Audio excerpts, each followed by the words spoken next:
నందమూరి బాలకృష్ణ ఇంటికి జూనియర్ ఎన్టీఆర్ వెళ్లి శుభాకాంక్షలు అందించారట. హిందూపురం ఎమ్మెల్యేగా నందమూరి బాలకృష్ణ అఖండ మెజారిటీని సాధించారు. ఈ విషయం తెలిసి తన బాబాయ్కి ప్రత్యేకంగా శుభాకాంక్షలు అందించడానికి మరి ఎన్టీఆర్ వెళ్ళినట్టుగా తెలుస్తోంది. సో నందమూరి బాలకృష్ణకి సంబంధించిన ఈ విషయం ఇప్పుడు సోషల్ మీడియాలో సైతం ఎంతో సెన్సేషనల్గా మారుతోంది. అలాగే నందమూరి బాలయ్య హిందూపురంలో భారీ మెజారిటీతో విజయం సాధించారు. ప్రస్తుతం వీటికి సంబంధించిన వీడియోలు ఇప్పుడు సోషల్ మీడియాలో సైతం ఎంతో సెన్సేషనల్గా మారుతోంది. హిందూపురం నియోజకవర్గంలో హ్యాట్రిక్ హిట్ కొట్టారు బాలయ్య. బాలయ్యకి సంబంధించి నిజంగా ఈ విషయం తెలుసుకుని అందరూ ఎంతో ఆనందం వ్యక్తం చేశారు.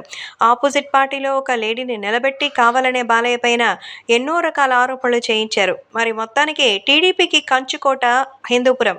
కాబట్టి అందులో ఓటమి అంటూ ఎరగనటువంటి బాలకృష్ణ మరోసారి గట్టి దెబ్బ కొట్టారు. సో టీడీపీ 1983లో స్థాపించినప్పటి నుంచి పార్టీకి అయితే అది ఒక పెట్టని కోట. ఆ తర్వాత హరికృష్ణ గారి తర్వాత నుంచి ప్రాతినిధ్యం వహిస్తూ అక్కడ ఎంతో అద్భుతంగా హ్యాట్రిక్ హిట్ని సాధించారు. సో ప్రస్తుతం నందమూరి బాలకృష్ణ ఎంతో ఆనందంగా అయితే ఇప్పుడు హ్యాట్రిక్ విజయాన్ని సాధించి ఇప్పుడు హిందూపురం ఎమ్మెల్యేగా మరోసారి నిలబడడంతో జూనియర్ ఎన్టీఆర్ తన బాబాయ్ బాలకృష్ణ సాధించిన విజయానికి హ్యాట్స్ ఆఫ్ చెప్తూ హిందూపురం నియోజకవర్గ ప్రజలకు కూడా కృతజ్ఞతలు తెలియజేస్తున్నారు. ప్రస్తుతం ఆయన సాధించిన విజయాన్ని నమోదు చేసుకుని ఎంతో సరదాగా అయితే బాలయ్య బాబుతో టైం స్పెండ్ చేశారట జూనియర్ ఎన్టీఆర్.